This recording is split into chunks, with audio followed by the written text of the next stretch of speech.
Frères et sœurs, bonjour et bienvenue une fois de plus à ce rendez-vous de notre méditation hebdomadaire sur les textes du dimanche. Aujourd'hui, 2 octobre, nous célébrons le 27e dimanche du temps ordinaire, année C. L'évangile aujourd'hui s'ouvre par une demande des apôtres, une demande fondamentale pour chaque homme et pour chaque chrétien. La question de la foi est posée après un enseignement de Jésus sur le scandale et sur le pardon.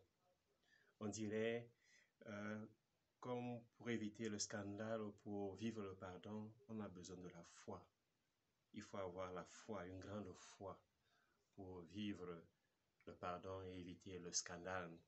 Donc les apôtres posent donc cette demande, cette question sur l'accroissement, sur l'augmentation de leur foi. Seigneur, augmente en nous la foi. Et Jésus, pour répondre, utilise deux images, autant pour moi. L'image de foi comme une graine de moutarde qui peut déplacer un sycomore de la terre pour le transplanter sur la mer. Et ensuite, l'image du serviteur qui rentre des champs pour se mettre au service, pour se mettre encore au service du maître.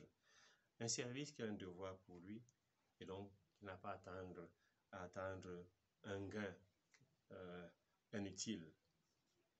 Commençons par la première image, l'image de la foi comme une graine de moutarde. Elle manifeste la foi comme une action qui donne force à la parole. On a le mouvement foi, parole, action. La parole de la foi déracine. La parole de la foi transplante. La parole de la foi replante. La parole de la foi porte du fruit sur un lieu non capable de vie. Ce mouvement foi, parole, action de la première image est bâti sur des paradoxes. Le premier paradoxe, c'est la foi de la petite graine de sénévé qui transporte le majestueux arbre du sycomore. Le deuxième paradoxe, c'est le paradoxe du sycomore dont le milieu de vie est la terre, avec son terreau qui est déplacé sur la mer, lieu liquide avec le sel et qui est mortifère. Mais grâce à la foi, ce double paradoxe est possible. L'impossible devient possible. Le scandale peut donc être évité, le pardon entre frères et sœurs peut être vécu grâce à cet impossible qui devient possible. Cet impossible qui devient possible à travers la foi. C'est de ce miracle que le prophète Habakkuk annonce dans la première lecture.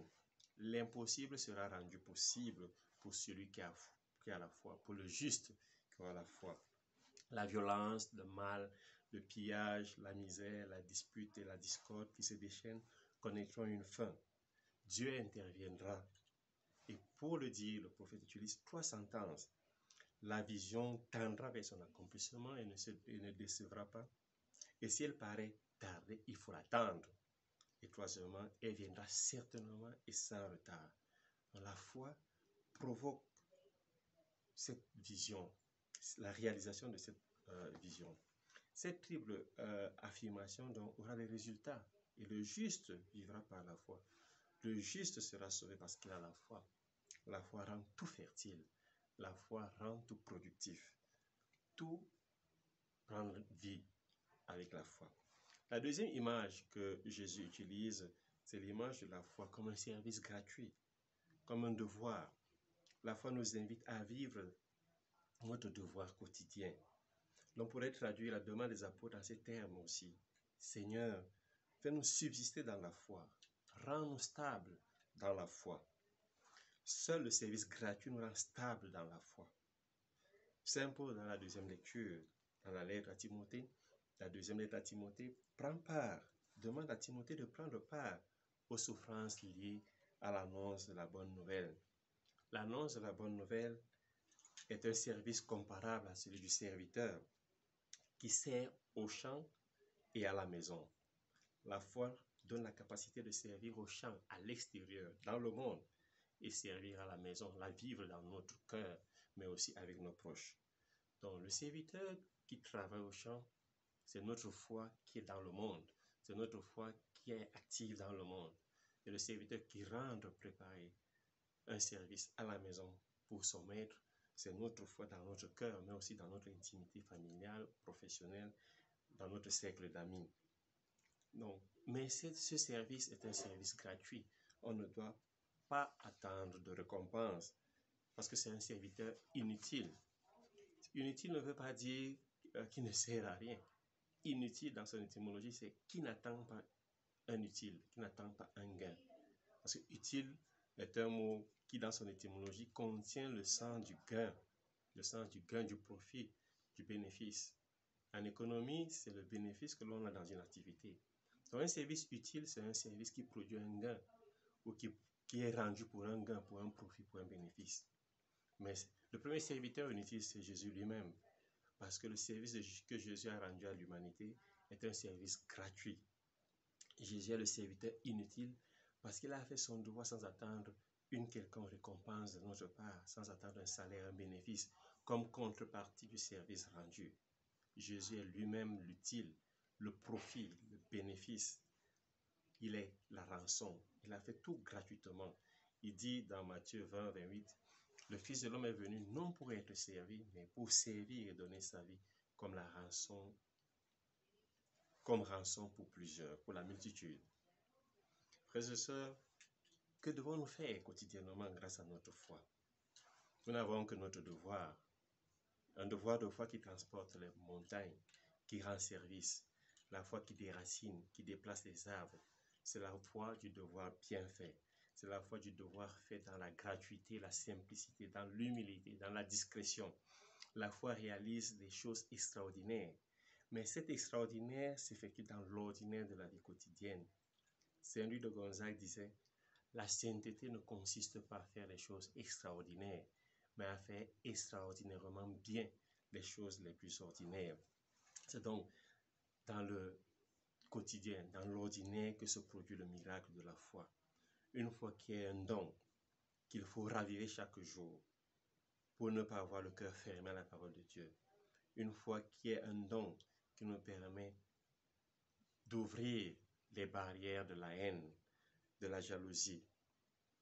Une foi qui nous permet de transformer notre quotidien, de rendre notre ordinaire un miracle. Martin Luther King disait, quoi que vous fassiez dans la vie, faites de bien. Un homme devrait accomplir sa tâche si bien que ni les vivants, ni les morts, ni ceux qui ne sont pas encore nés ne puissent le faire mieux que lui. Si la destinée a voulu que vous soyez balayeur de rue, alors balayez comme Michel Archange peignait ses tableaux, comme Shakespeare écrivait ses poésies, comme Beethoven composait sa musique. Balayez les rues si bien que même longtemps après vous, les hôtes du ciel et de la terre devront s'arrêter pour dire « Ici a vécu un grand balayeur des rues qui faisait bien son boulot ». La foi rend le stérile fertile. La foi rend l'improductif productif. La foi ouvre une issue là où il y a l'impasse. J'aimerais maintenant partager avec vous une expérience.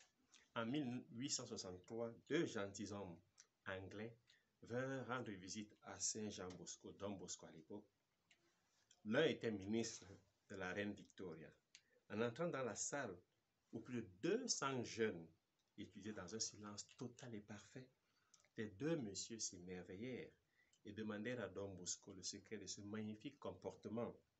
Don Bosco répondit, le secret n'est pas dans la punition ou la discipline, mais dans la confession et la communion fréquente. Le ministre de la reine répondit, dommage que nous n'ayons pas ces instruments.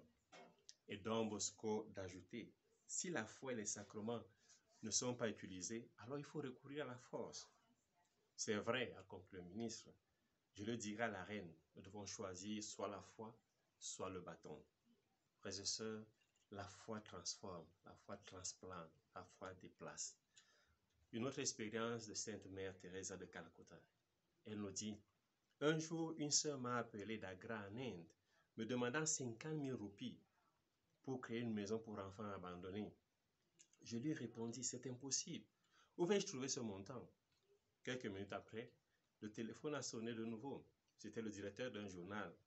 Le gouvernement philippin m'a-t-il annoncé, vous a décerné un prix et une somme d'argent. Combien ai-je demandé? C'est Mère Teresa qui parle. 50 000 roupies. répondit-il. Dans ce cas, j'ai dit, je suppose que Dieu veut créer une maison pour enfants à Accra. La foi peut transporter les montagnes. La foi peut déplacer les sycomores, même si elle est petite comme un grain de sénévé. Une dernière expérience, toujours de la vie de Mère Teresa. Elle nous dit, pendant la saison des pluies, la pluie persistante a commencé à tomber sur Calcutta. J'étais inquiète. Il y avait 95 boîtes de lait en poudre dans la cour. Et sous la pluie, je savais qu'elle serait perdue. Que dois-je faire, Seigneur? Ai-je prié. Le lait est là dehors. Il semblait que Jésus ne voulait pas m'écouter parce que la pluie était encore mince et ininterrompue. J'ai donc pris le crucifix, je l'ai amené au milieu des cartons de lait. Mais ça n'a pas arrêté la pluie. Après 5 jours, le ciel s'éclaircit enfin. Les boîtes flottaient dans l'eau. Nous sommes allés les ouvrir pour voir si quelque chose pouvait être sauvé. Et à notre grande surprise, nous avons vu que le lait en poudre était parfaitement sec. Certaines boîtes avaient le couvercle endommagé, mais aucune goutte d'eau n'avait pénétré dans les fentes du bois. Frères et sœurs, nous sommes invités en ce dimanche de vivre la foi, de demander à Dieu d'augmenter notre foi, de nous rendre stables dans notre foi, de nous aider à utiliser cette foi qui, à travers elle, rend la parole action, rend la parole service, rend la parole miracle. Loué soit Jésus-Christ et bon dimanche à tous.